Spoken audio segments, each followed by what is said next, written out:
brutal to watch. Speedster. It doesn't matter. Oh,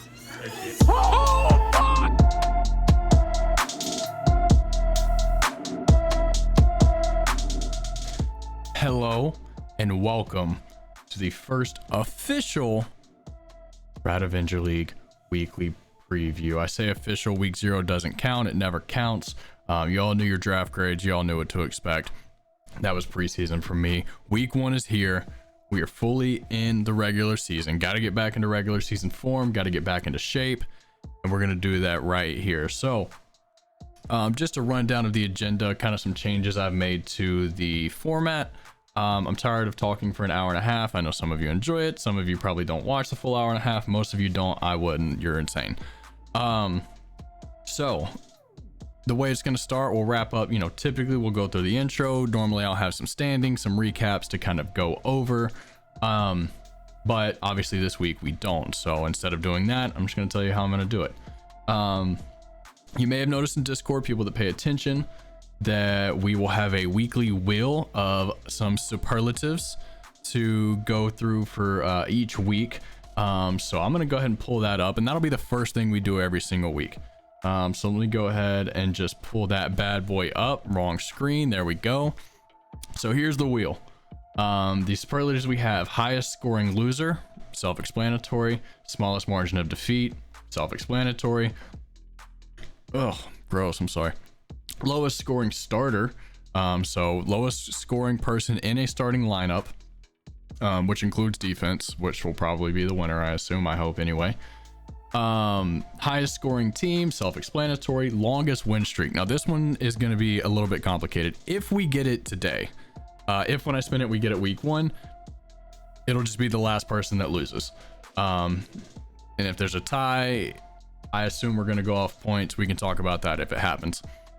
The more likely scenarios that it happens in, say week 6. So say I come into week 6, I've won my first 5 games. Let's say, I don't know, Andrew has won 3 games going into that week. That doesn't end it. If I lose that week, if I lose in week 6 and Andrew wins, he's the longest win streak, counter opposite, and it kind of goes on from there. So at the end of the week, who has the longest win streak? That's how it works. Like I said, if it spins today, it'll just be last team standing. Great. Highest scoring bench, self-explanatory. Smallest margin of victory, interesting. Highest margin of victory, highest scoring starter. So same with the lowest scoring starter, has to be in a starting lineup. The highest scoring single player starter that week. Top coach and worst coach right behind it. And I'll explain how we'll do both of those. Basically at the end of the week, every game recap, the app breaks down percentage of total team points in the starting lineup. So top coach will be highest percentage of total points available. Worst coach will be lowest percentage of points available in their starting lineup. Highest scoring kicker, easy, and largest margin of defeat, self-explanatory. So just an update: if your team's bad and you give up halfway through the year like some people did last year, you at least still have something to play for, especially if your team's bad, because there's a lot of shitty things on here. So we're going to go ahead and spin for week 1. Also forgot I changed this to a 25-second spin, just to test it. So I will change that as soon as we're done here.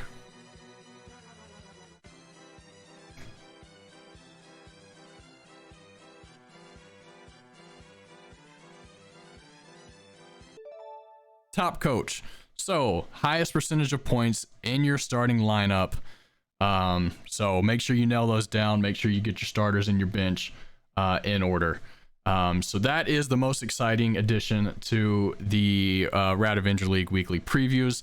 Very excited about this. We're going to go ahead and remove that option. As you can see, we had 13 entries, so 1 each week of the regular season. We won't be doing this for the playoffs for obvious reasons.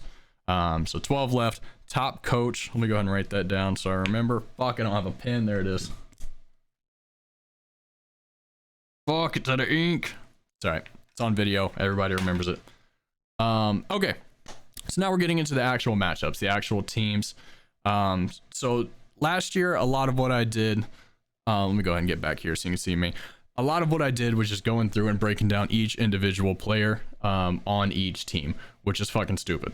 Very inefficient, led me to talk a long time about shit that I don't know about and make a lot of wrong things. So what I've done instead is I've picked 2 key players for each team with some question marks, maybe some intrigue. Because if you go through here, let me put it back on. Because if we go through here, I mean, I don't need to talk about Christian McCaffrey. We know what he is. I don't need to talk about Tyreek Hill. I don't need to talk about Josh Allen. I don't need to talk about those people.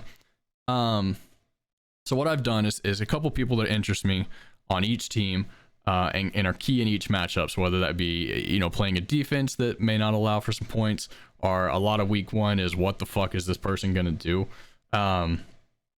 So yeah, and because we don't have a order to start in, I'm just gonna start as it appears on my screen, which means mine and Tim's match will be the first match recapped, or previewed, I should say, in week 1 of the 2023 season. So getting right into it, I'm playing Tim.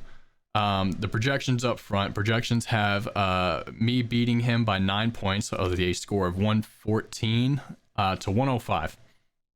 So who are the key players in this matchup? For me personally, on my team, it's Aaron Jones and Mike Williams. Aaron Jones had 30 points in their game against the Bears last year. Guess who they're playing? It's the Bears. But to counterpoint that, on their game in Chicago, he only had, I think, 7 points. Which goes into what I wrote down next for him. 8 games last year, he scored in the single digits. Now in the other games, he was averaging somewhere between like 15 and 17 points. So he's a very boom or bust player. And that's why I kind of have him circled. You know, is he going to show up for the Chicago game? Is he going to be a different type of player with Jordan Love and a less probably pass happy offense? What are we going to see out of Aaron Jones? For Tim, his first player that I had circled as kind of the question mark was James Conner. I've talked about James Conner a lot. I think he's very, very underrated. Probably the most disrespected fantasy stud of the last 20 years, maybe. All he does is score fantasy points. However, and just to prove my point, in 9 games last year, in his last 9 games after he came back from his injury, he scored 6 touchdowns. He just scores touchdowns. That's all he does. However, the Cardinals are a fucking train wreck. You know, how much of that is going to translate from the offensive line? I foresee him coming up against a lot of stacked boxes with either Josh Dobbs or Clayton Tune starting at quarterback. We don't know which one. And even when Kyler Murray comes back, or if he comes back this year, how much of a factor is he going to be in the pass game to open things up for James Conner to even get anything going on the ground? And a bulk of James Conner's points are scored via touchdown. Like, he's not a big yardage machine. Like I said, he scored 6 touchdowns in 9 weeks after his injury last year. The Cardinals might score 6 touchdowns all year. So, you know, somebody besides Connor is going to score those. So that's why I have him circled. My second player that I have is Mike Williams. Last year against the Dolphins, he went for 6 receptions, 116 yards, and a touchdown. We all know his talent. We all know the kind of the injury concerns. The Chargers are cursed. But the reason he's a key player is if he can tap into that elite Mike Williams that we've seen, combined with the Justin Herbert stack, he could be the game changer here. So it all comes down to which Mike Williams will we get. And it's very, very similar to Aaron Jones. You know, at any given week, he could hang 25 or 5. We just don't know. I think Kellen Moore loves Mike Williams. I like Mike Williams. There's a lot of reports of him coming out of the slot, so even Quentin Johnston and Keenan Allen shouldn't be impacting him too much. But it is very interesting. And my second player I have for Tim is actually both of his running backs, Cam Akers. Cam Akers had 300-yard games to end the season. He's now the full-time starter. It looks like he's earned the trust back of the Rams, but how much do we actually trust that? Because we thought the Rams loved him going into last season too, and look what happened. He didn't do shit. He barely played. He got benched. You know, there's a lot of rift there with him and McVay and the rest of the staff. And not to mention, are the Rams going to be good? Their offensive line was atrocious last year. So yeah, I don't know. And now you don't have Cooper Kupp opening things up on the outside, which, you know, conversely, you don't have Cooper Kupp. Maybe they run the ball more. But kind of in the same boat as James Conner, if there's no threat of a decent passing attack or of a good passing attack, you know, how much production can he get on his own? How much production can he get without somebody opening up on the outside? And then the last thing I'm going to do for every matchup is just kind of some key takeaways. And I think for both me and Tim, is who's going to be in the flex spot. You know, I'm bouncing between Javonte Williams, Michael Thomas. You know, do I try to get some value out of Michael Thomas before he inevitably gets injured again? You know, my leaning is towards yes. Do I trust Deion Jackson? He's gonna. Zach Moss is out. Jonathan Taylor's obviously on the pup list. We all know that story. Is there enough ball to go around in Indianapolis for a full-time starter on a terrible team? And then Breece Hall, obviously, I think he's, you know, a little bit of a dark horse to start. I don't foresee him starting in my lineup, not for the Jets. But he's still there as an option. So just a lot of question marks on who's going to filter into the flex position. And same thing for Tim. He loves Khalil Herbert. He's got Khalil Herbert. We all know his affiliation for him. But you have Christian Kirk sitting on the bench. You have Mike Evans sitting on the bench. You have Zay Flowers sitting on the bench. Even Michael Pittman. Like, there's a lot of other good options there. So how much do you trust Herbert versus somebody who you saw do it all last year in Christian Kirk, or somebody who you've seen do it for 10 years in Mike Evans? Granted, now with a bad quarterback, you know, do you trust that? So a lot of question marks in the flex. That I think, you know, whoever makes the right decision, there's a lot of balance going up across this board. Whoever makes the right decision there, that could be the key to the matchup. As far as a winner here, I love my team. You know, I could have a very different Clayton Tune after week 1. But I like my team to win here. I like my team to show up. Mike Williams, I think, will cause me headaches down the road, but against Miami in the opening week, yeah, he's had a lot of time to recover from that injury that nagged him all last year. I like my team to pull out the victory here. So we're going to jump over to Cameron and Wade, who is the next on my board. For Wade, I think his key player is pretty easy. It's James Cook. Will Buffalo even try to run the ball anymore? Is Josh Allen still going to be the main rushing threat in Buffalo? Are they going to try to actually establish a run game? And in the passing game, you know, the reason James Cook couldn't get on the field last year is he couldn't block. He couldn't block in the passing game. So he couldn't be on the field during passing downs unless the ball was going to go to him, which he's an excellent receiver. Can he block, and can he get anything going against a stout Jets defense?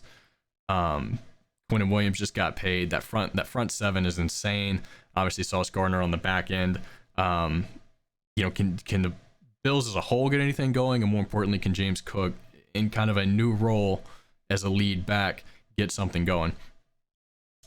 For Cameron, it's Mahomes. He's the question mark here. And it's shocking to say, and it's kind of disgusting to say, honestly. But we're assuming Travis Kelce's not going to play. There's a lot of question marks at receiver on that team. You know, Sky Moore, is he going to take over and be the guy? Rashee Rice, the rookie, is he going to take over? That other fucking rookie who, you know, it's all rookies, and Sky Moore, who's in his second year and didn't really do much in his first. And then Noah Gray, I think, is their backup tight end. So, you know, will we see? I'm not predicting Mahomes or the Chiefs to lose that game. I won't do it. I'm still gonna bet on Mahomes. But is it going to be the way that we saw all last year, by slinging the ball, you know, 3, 4, 5 passing touchdowns? Are they going to take a little bit more of a conservative approach? Which actually, I'm going to skip Wade's next one, because that leads me right into Cameron's second question mark, which is Isaiah Pacheco. You know, what does the impact of not having Kelce on the field do for him? Are they going to, once again, are they going to go a little more conservative and run the ball a little bit more? You know, to kind of try to fill in the gap? Is he going to be used in the kind of the middle of the field passing game to try to make up for Travis Kelce not being there? If they go running back to make up for that, like, over the middle threat, it's probably going to be a lot of McKinnon. So another question mark for Isaiah Pacheco is both Chiefs. What the fuck are they going to look like without Travis Kelce? We've never seen it without Travis Kelce, as far as, you know, as far as the Mahomes era is concerned. So what is that going to look like? Holy shit.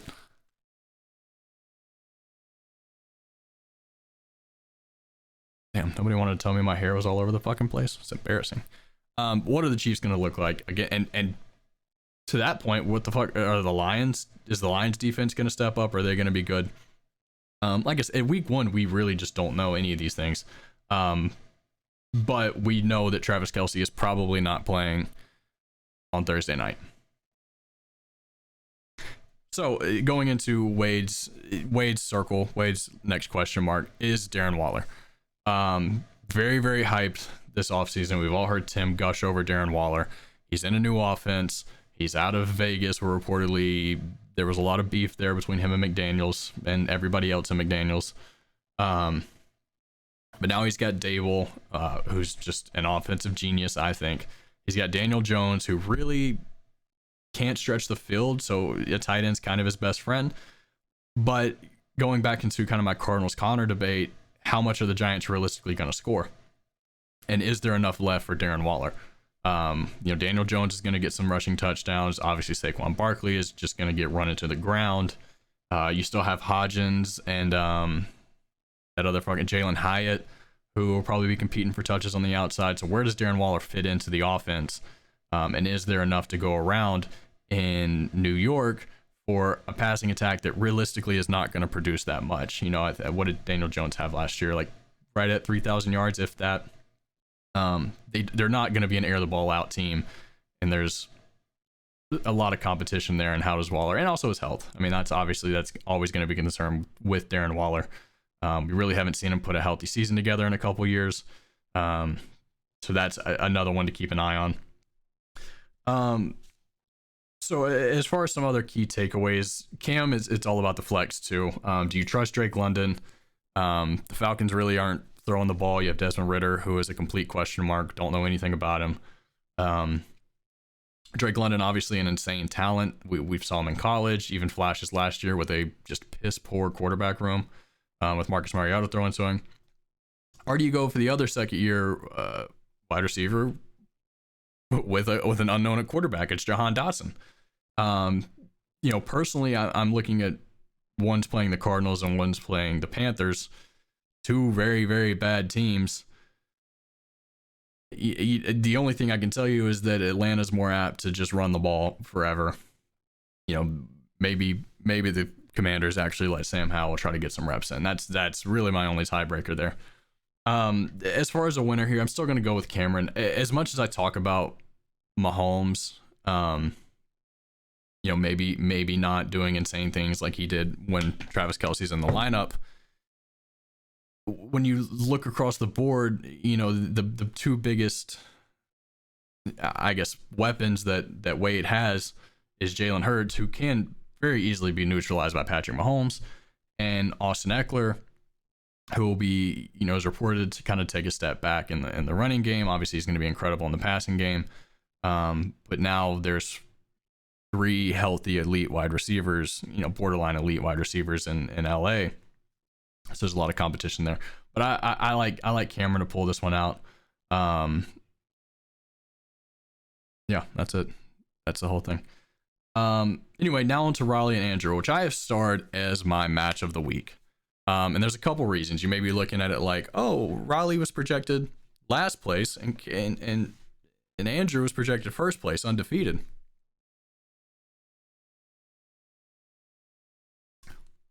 Oh ho ho. It's no secret at this point that Andrew is in injury hell. Preseason injury hell. It's crazy. So I put for him, I don't know that necessarily he has a key player. He has kind of 2. Into 1, will Joe Burrow and will Travis Kelce play? I would almost guarantee that Travis Kelce is not going to play. He got injured yesterday? Tuesday, if you're watching this later, he got injured on Tuesday.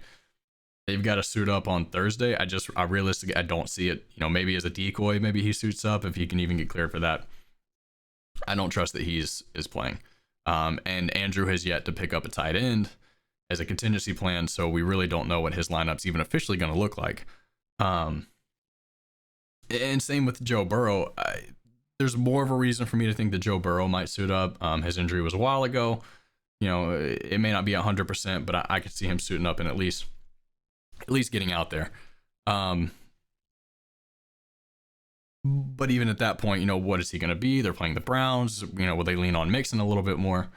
I just don't know. And we really don't know like I said, he hasn't picked up replacements for either one of them. So we can't even really make contingency plans for what Andrew's going to look like at kickoff tomorrow. And even more important, probably kickoff on Sunday. For Raleigh, I have Rashad White circled. So here, full start of this year, he got a full off season to learn the offense, and he's already taken him out of the lineup. Damn, but Raleigh, I wrote these notes like 20 minutes ago.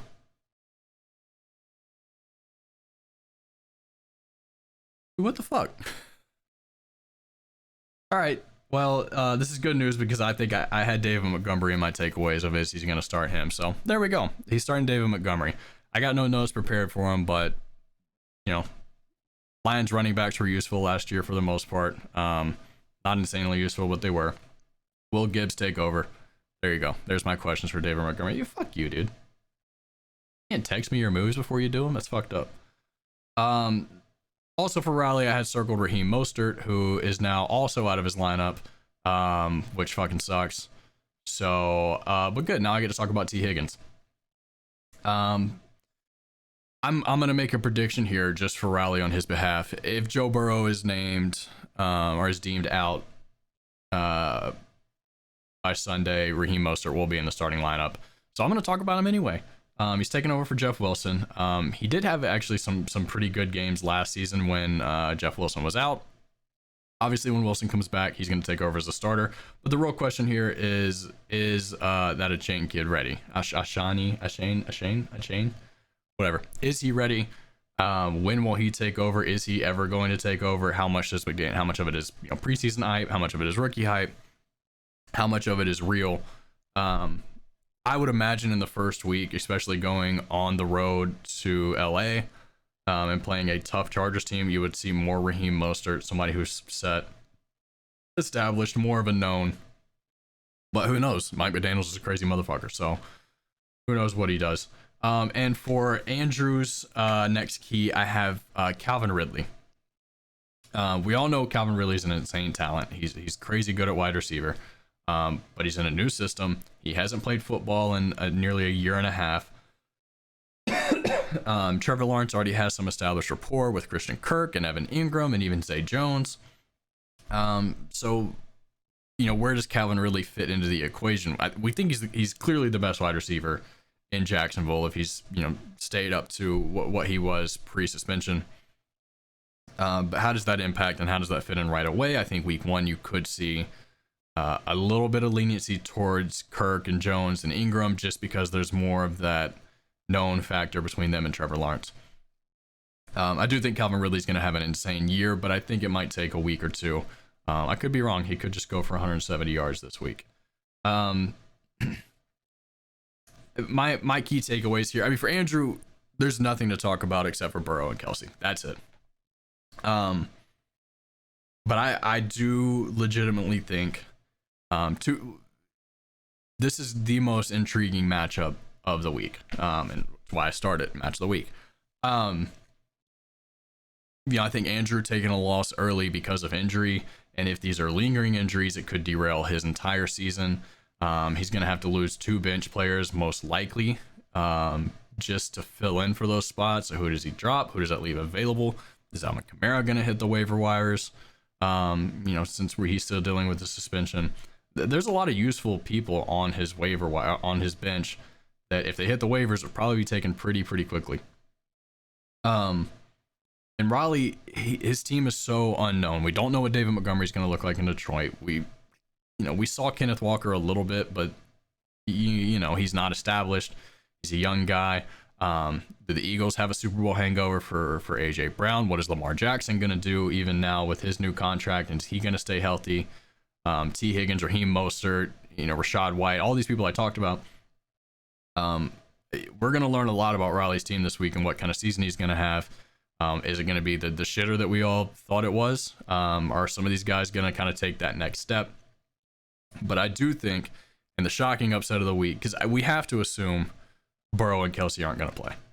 That's my assumption. That's what I'm running with. And if that's the case, I think Raleigh shocks the world in week 1 and takes down the defending champ, takes down the projected 13-0 king, and hands Andrew an early loss that I think will be very, very tough to recover from. Oh, it's so delicious. Next, we've got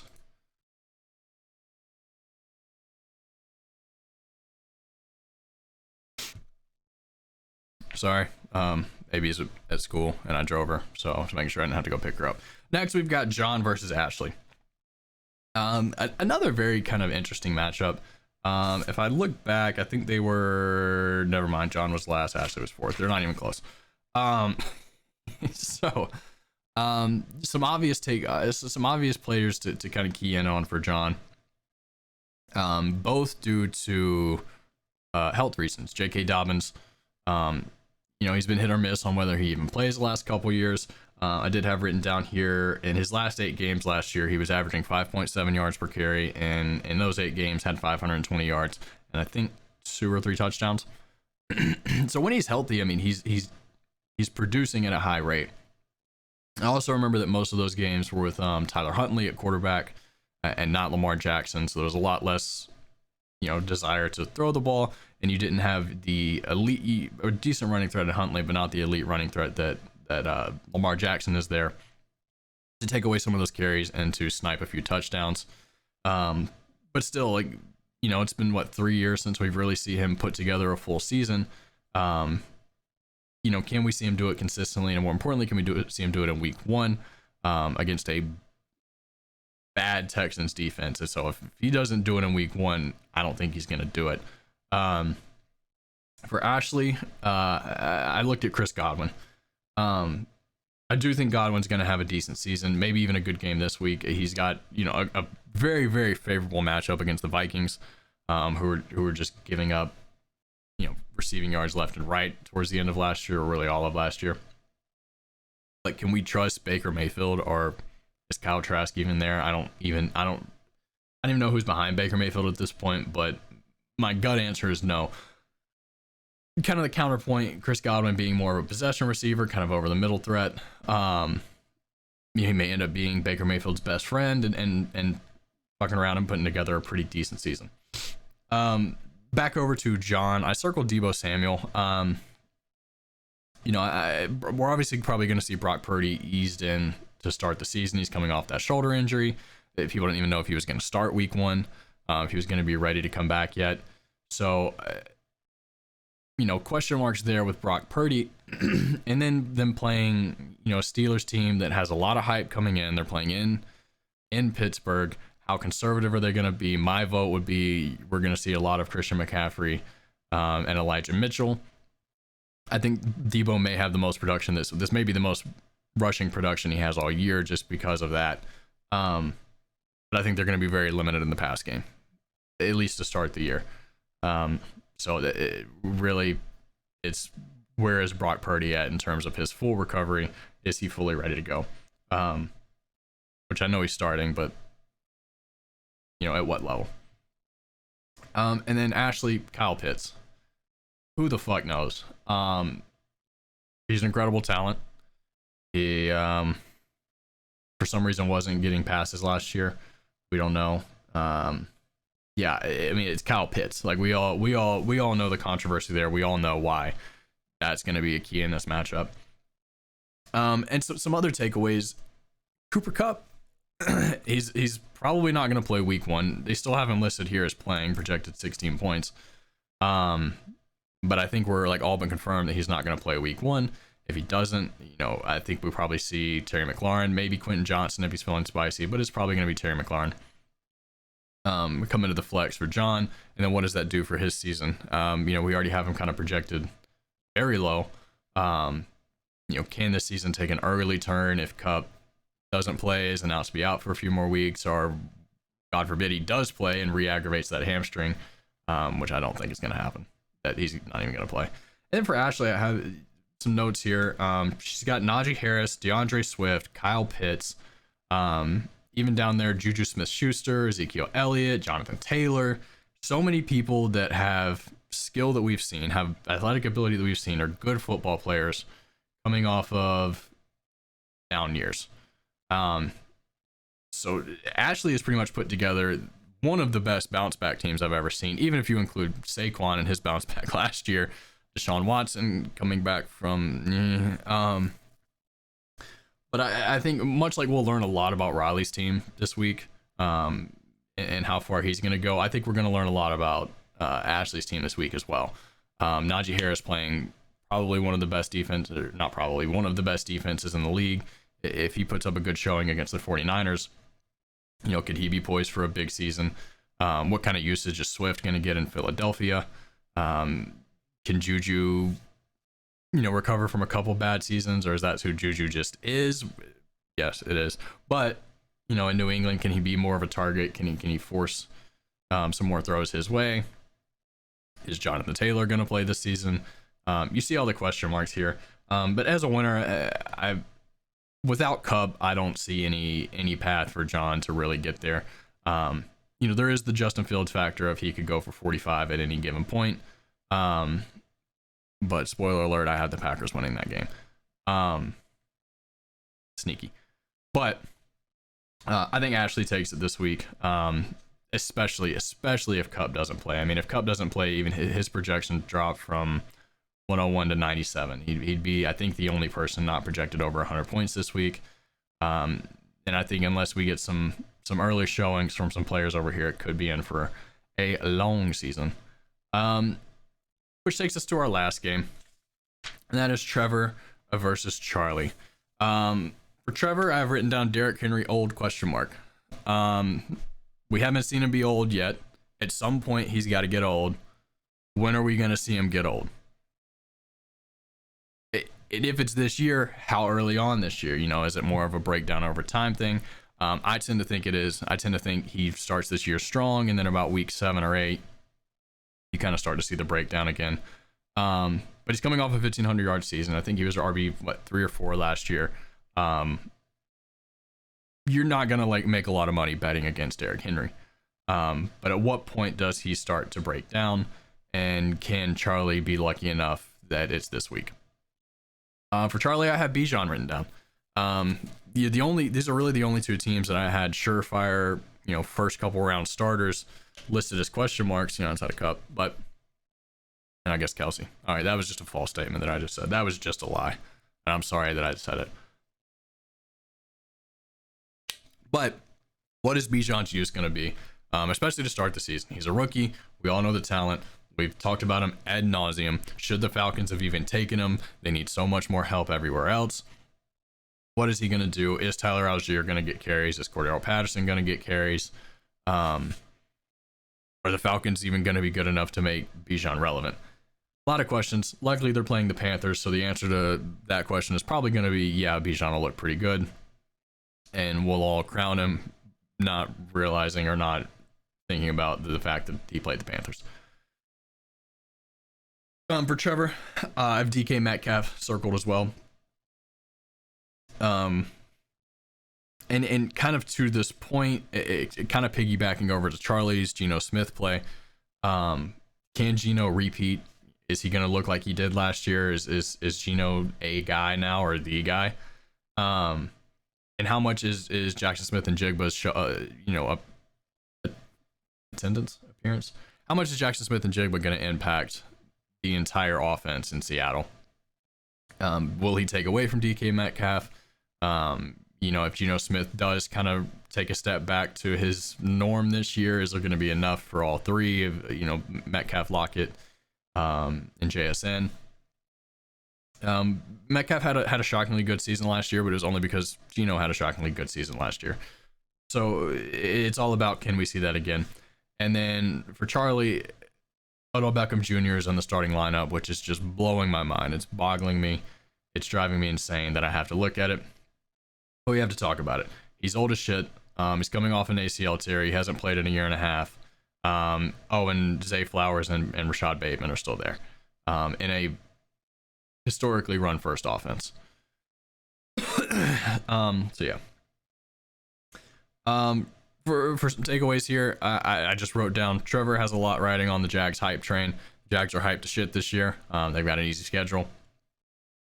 Trevor has Trevor Lawrence, Evan Ingram, Travis Etienne, Tank Bigsby. Etienne's not even starting this week. But even then, I mean, the Lawrence to Ingram connection could be huge. But if Jaguars don't live up to their hype, then it doesn't really matter. And for Charlie, I just wrote down, is he secretly a genius? Can he shock the world? Charlie, I'm sorry, your team. Oh. And I know I said it last year. That was a lot of copium. It's hurting a lot this year. To the point where I believe you might actually be a genius. And if you win this week, I will crown you as a genius. As far as the second question, can you shock the world? No. Trevor will win this game. Should pretty easily. So that's it. Yeah, 35 minutes. So I mean, I like this format. It's easier for me. It makes it shorter. My voice is still a little hoarse. If there's any segments you want to see or any things that y'all would like to see more of, please let me know, and I will attempt to include them. Don't forget that we have the superlative this week. Top coach, highest percentage of points in starting lineup, gets a fat $10 payout from Raleigh Pool. This has been the week 1 Rat Avenger League preview. Thank you for watching.